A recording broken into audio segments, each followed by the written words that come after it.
Por eso algunos describen, ¿no?, ciertos tipos o ciertas fases del apendicitis, de acuerdo a cómo se encuentra esto, ¿no?, en la persona que la padece. Y muchas veces depende de ustedes, depende del cuadro clínico y el diagnóstico, ¿no? Porque lo primero, a veces el diagnóstico cuando se inicia es un poco oscuro. A veces puede doler el epigastrio o un dolor periumbilical y nada más. Nada más, eso no más puede doler, ¿no? ¿Y qué cosa es lo que hace la mamá, el papá o cualquier familiar? Una buscapina, ¿no? Eso es lo primero que hace.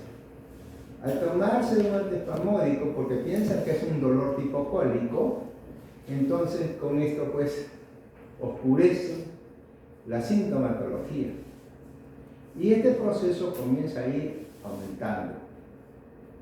Y esto aumenta, y cuando se dan cuenta, llega un momento en que el dolor ya no lo tienen en la zona umbilical o periumbilical, sino ya comienza a bajar hacia la fosa y hacia la parte inferior, ¿no?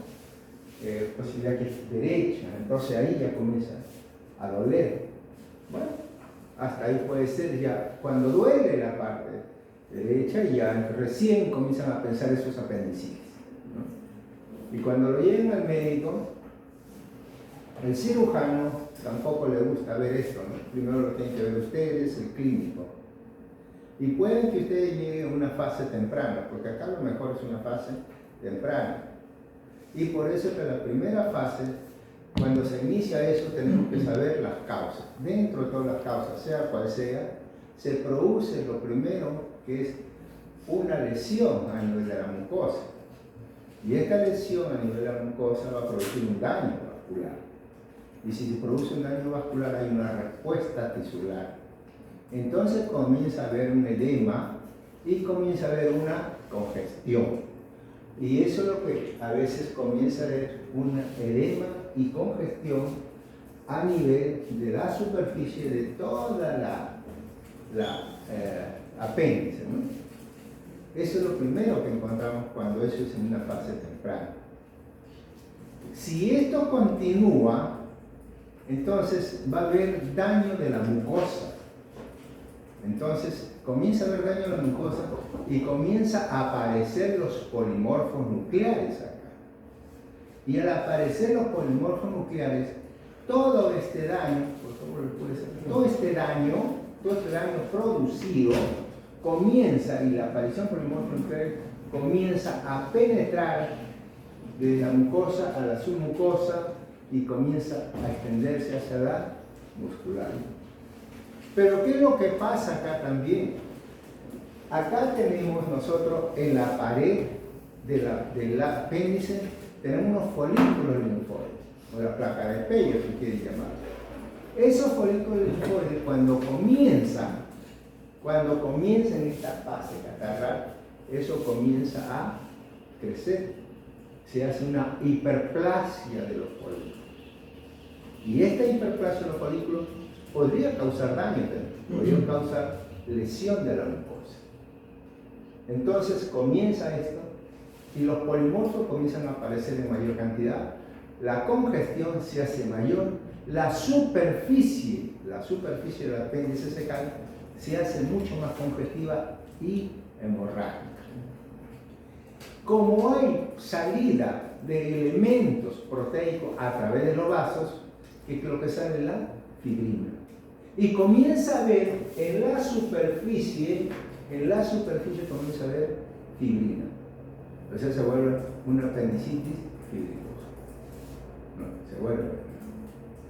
Bueno, hasta ahí ya llegó, el clínico lo vio el paciente, el cirujano lo ve, no, todavía, que se espera unas 6 horas. Ya llegó a esto. Ya llegó ahora, y cuando hay una apendicitis flebonosa o fibrinosa, porque hay fibrina, esto tiene un meso, el meso apendicular. Toda esa fibrina y todos esos polimorfos nucleares ya están saliendo a través de la sebosa. y comienza a comprometer también todo lo que es el meso. El meso se comienza a congestionar y también se comienza a producirse todo lo que es un proceso infeccioso agudo o inflamatorio agudo. Eso es lo que se produce. Entonces ya no tenemos solamente una apendicitis aguda, sino que ya tenemos un compromiso periapendicular o una peritonitis. Pero suerte, a veces si esto sigue avanzando, porque el médico, el cirujano dice, no, todavía.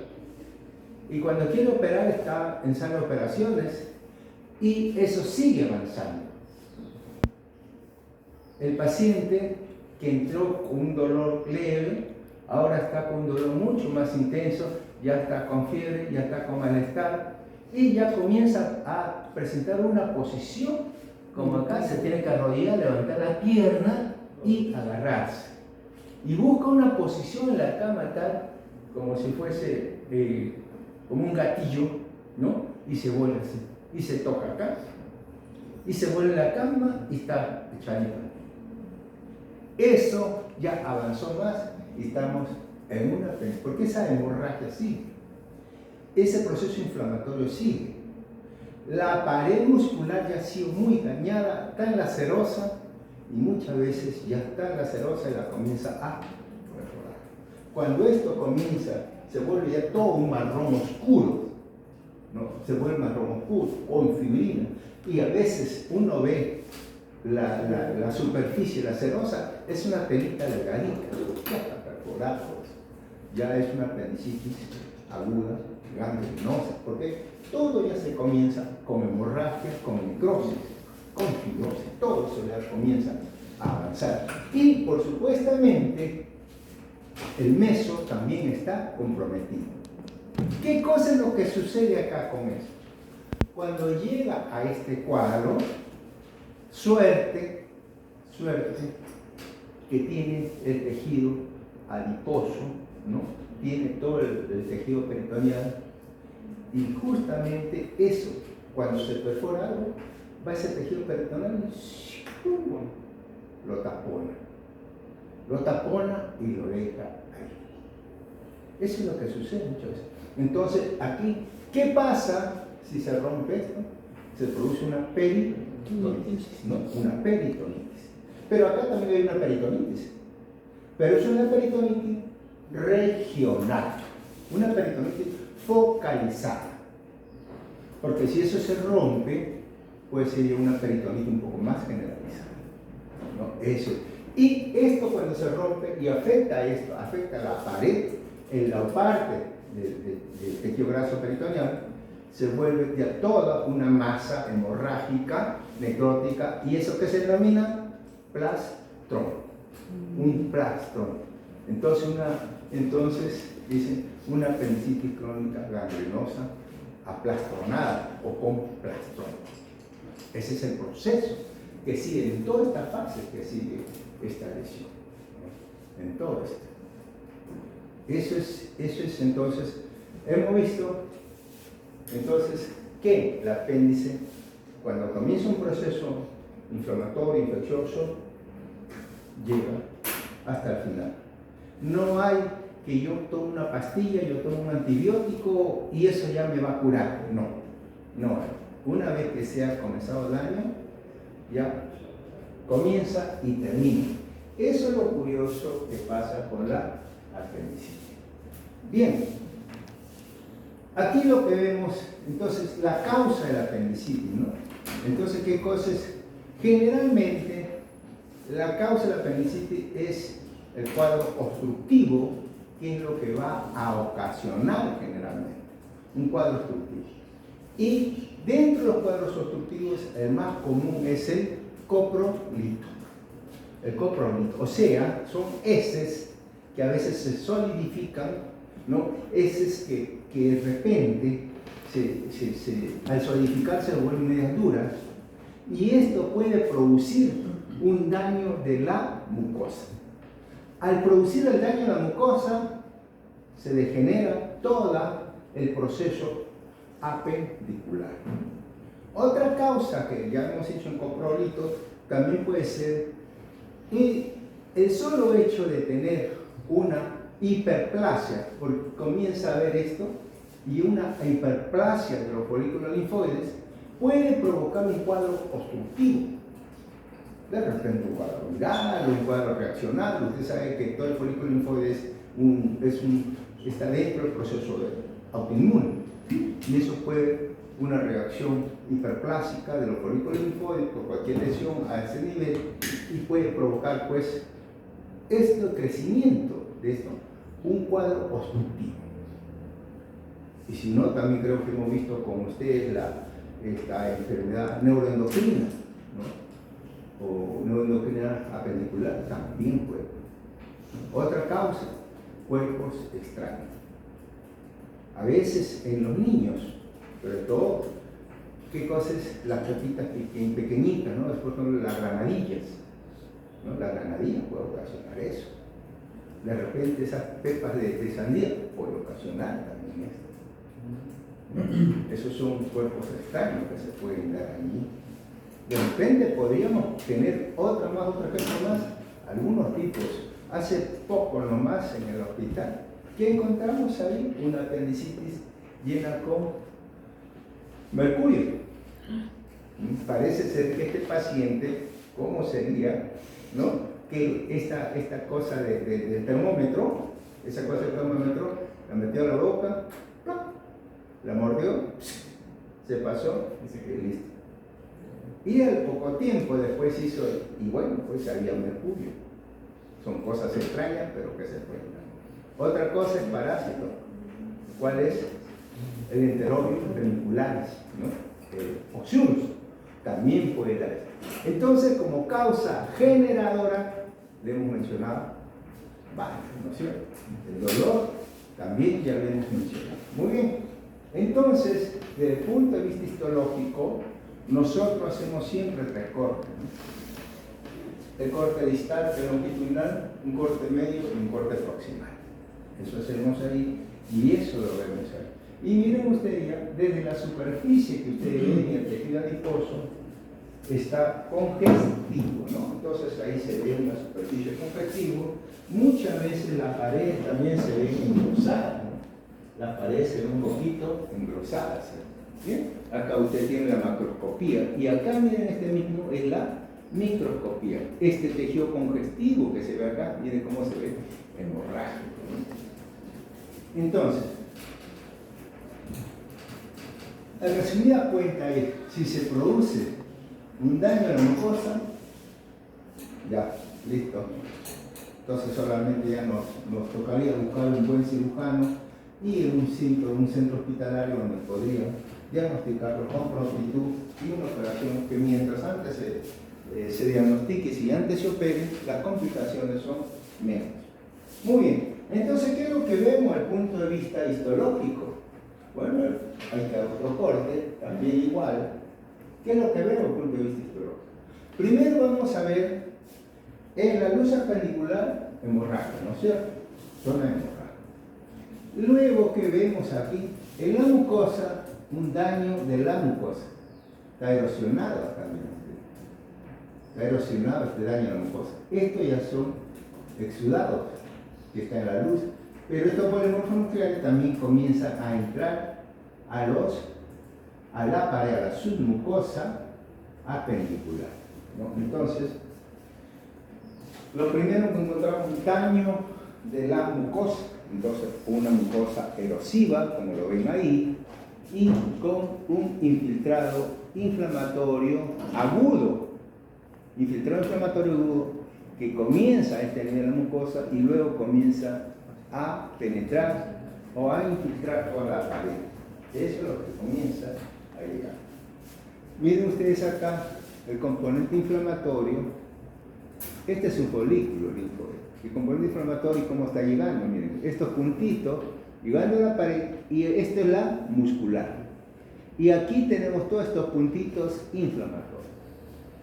Cuando este componente inflamatorio llega a la capa muscular, se denomina apendicitis aguda. Apendicitis aguda. Entonces, El diagnóstico de apendicitis aguda, ¿qué lo va a determinar?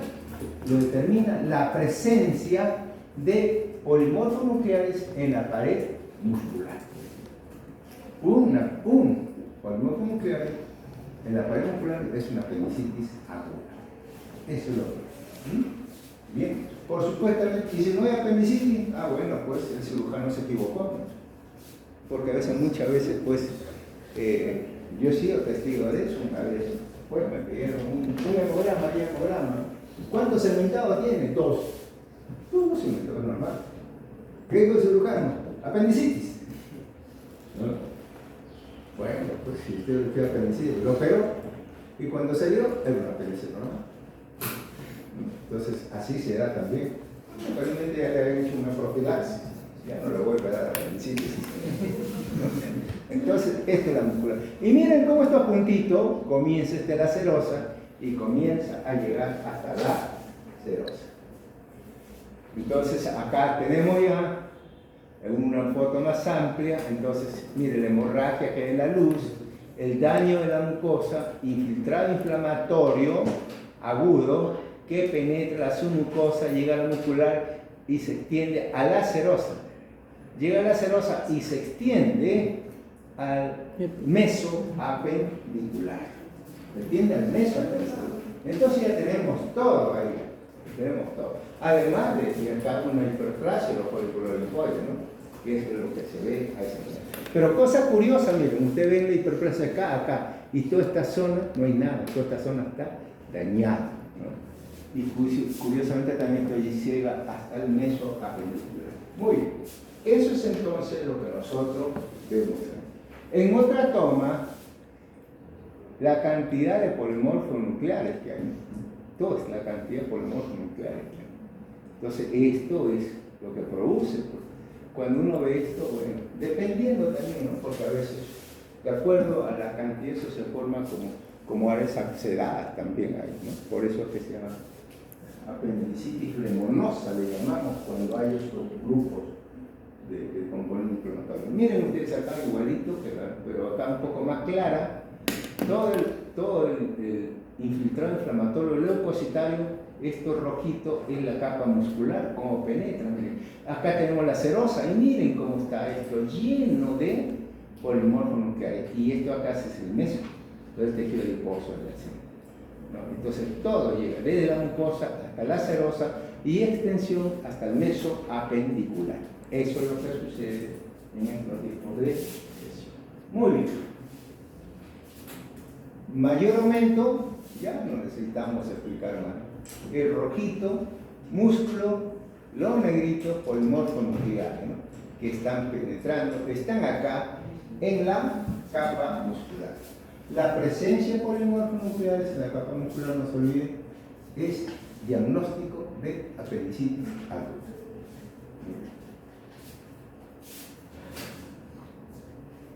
Un panorámico para que ustedes vean casi lo visto en las primeras láminas. Entonces ustedes pueden ver ahí también la luz, ¿no? Apendicular, los folículos linfoides que están lateralizados, en la parte central todo el daño que produce, y este es el mesoapendicular.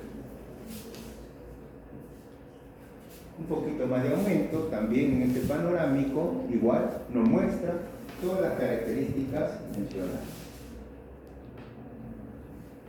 Y también, ya lo hemos visto también, solamente que se vuelve ya un poquito más cerca, pero para que vean, igual, el infiltrado inflamatorio agudo, ¿no? O leucocitario, si quiere, a nivel de la pared muscular.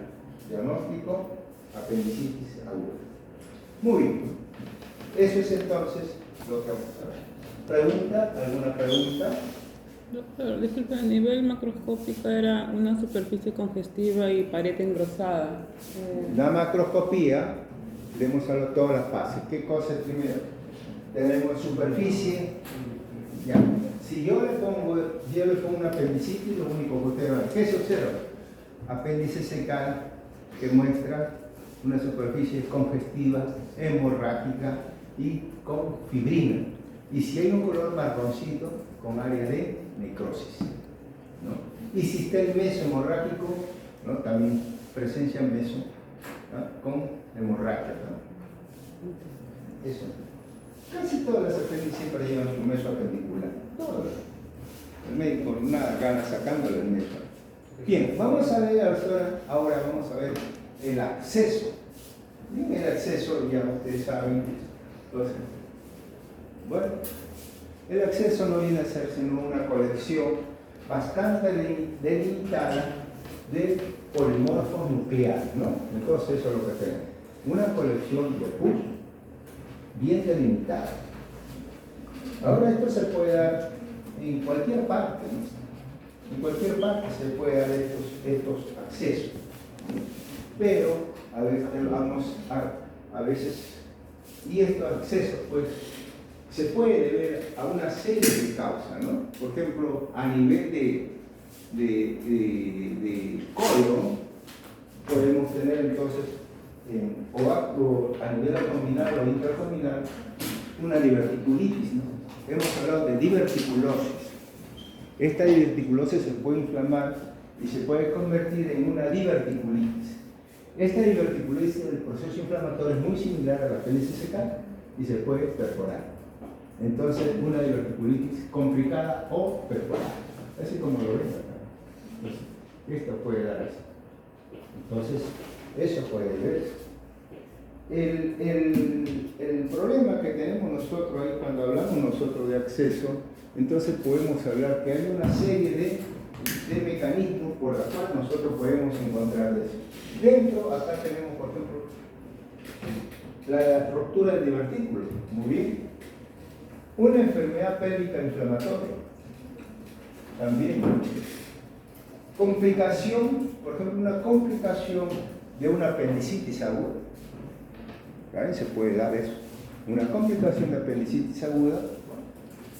Entonces, esa complicación, ese proceso inflamatorio puede provocar y puede producir, sobre todo cuando son estas apéndices que hay plastrón, se puede poner. Entonces, tenemos una serie de mecanismos que pueden provocar estos tipos de acceso. Bien, ¿qué es lo que siente el paciente con acceso? Dolor y distensión abdominal. Dolor y distensión abdominal. Fiebre. Fiebre, ¿por qué? Porque es una proyección. Escalofrío. Dentro de fiebre, síndrome febril. Escalofrío, malestar general, ¿no? Entonces, alza térmica, entonces tenemos ahí de repente esto mismo malestar general no le da apetito, falta de apetito, se encuentra muy débil el paciente, ¿no? Entonces puede tener diarrea, ¿no? Puede llegar a las náuseas y vómito también, o de repente puede llegar también hasta un hilio paralítico. Eso es lo que, ¿de acuerdo? ¿Y cuándo llega esto? Cuando acá hay la colección de pus bien focalizada. Este es el tejido adiposo, aquí está la zona superficie hemorrágica, ¿no? Es una superficie completamente hemorrágica y que al corte lo vemos una zona del tejido adiposo con una colección de un material amarillento. Ese material amarillento es un acceso, ¿no? Y este acceso es provocado por pus. Bien focalizado. Eso es lo que nosotros vamos a encontrar. Sí. ¿Se puede considerar como necrosis lipoefactiva? ¿Cómo qué? Necrosis lipoefactiva. Necrosis lipoefactiva. Sí. Es que acá se produce eso. Pero, ¿Eso cuándo lo vas a decir? ¿Aquí puede decir eso? No. ¿Cuándo lo vas a decir? En la histología. Ahí lo vas a decir.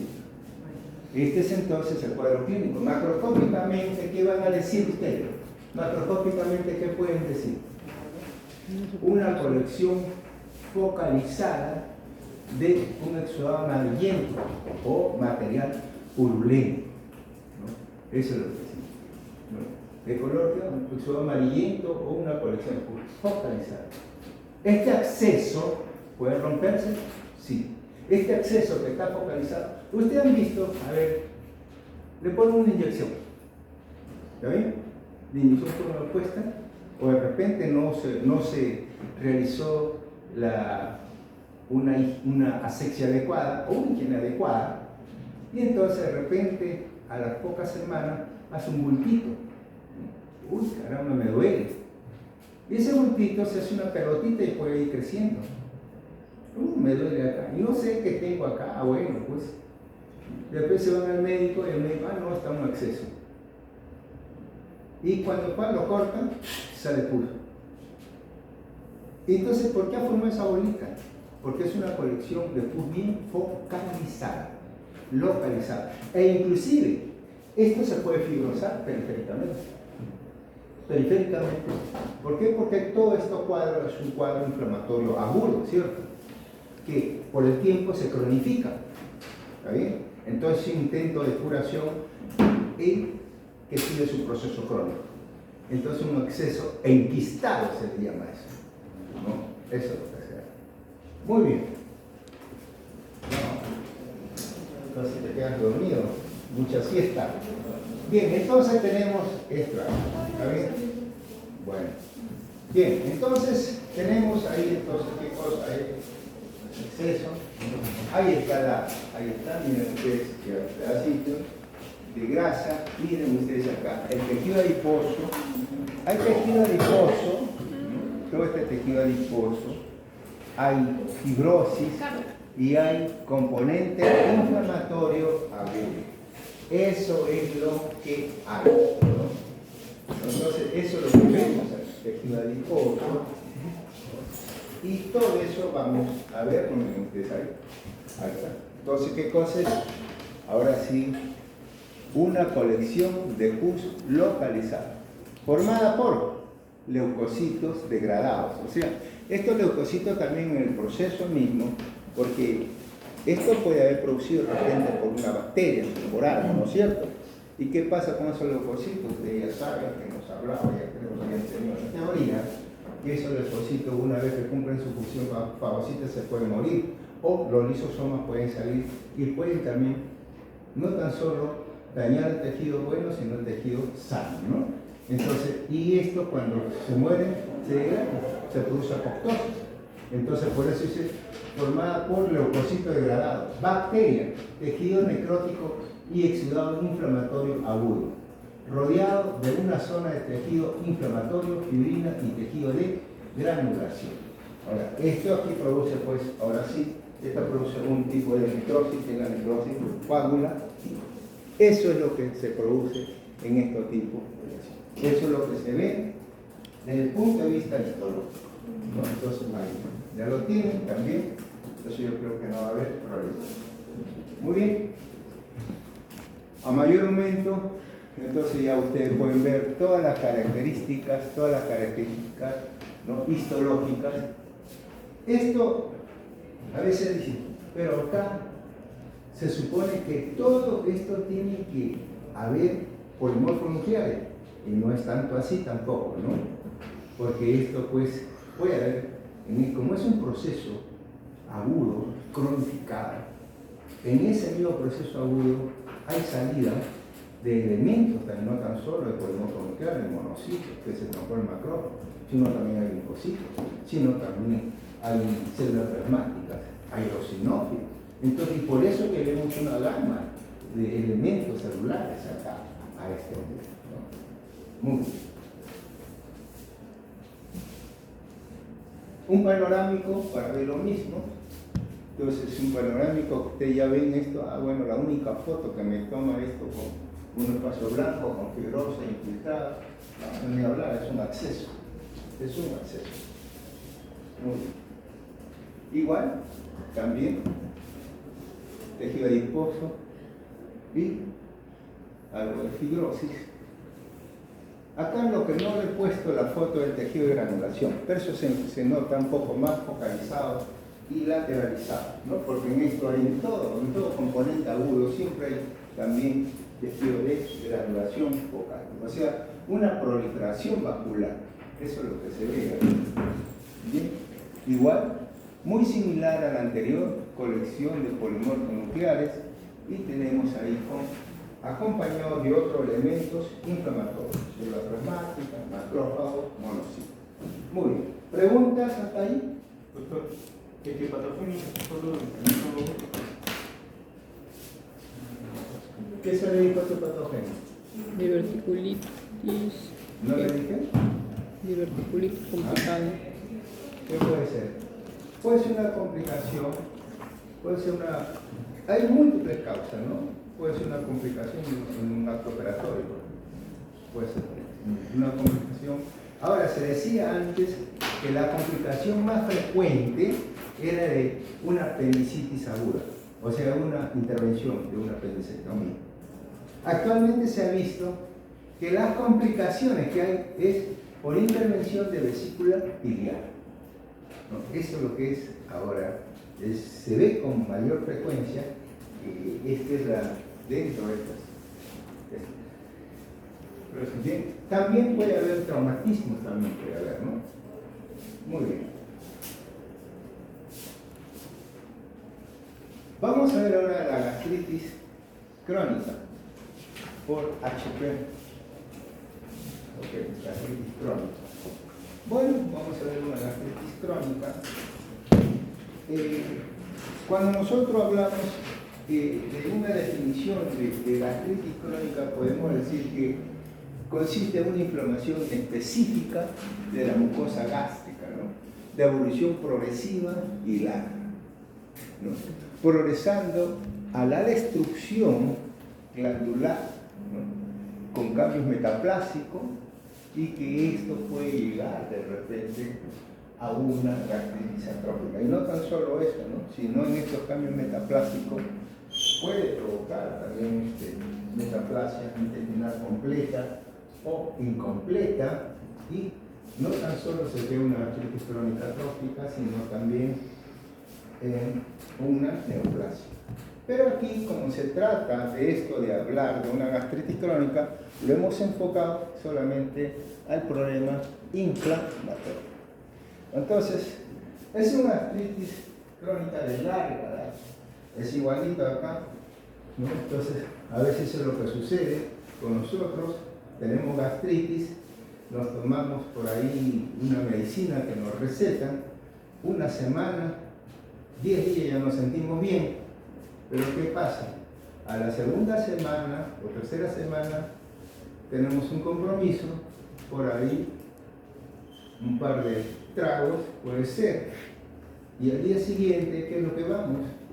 Nos vamos a la cevichería, ¿sí? Nos comemos un ceviche, y como nos gusta bastante aquí, con bastante limón y bastante aquí, todo ese proceso de curación se fue al tacho, ¿no? Igual otras sustancias que también pueden ser algunas sustancias irritantes, ¿no? A veces se le suspende el café y una serie de elementos.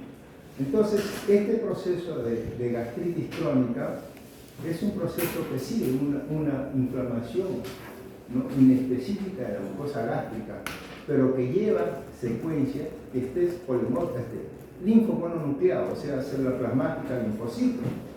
Pero cuando sucede estos problemas de reagudización, comienza a aparecer los polimorfos nucleares. Entonces, una gastritis crónica activa.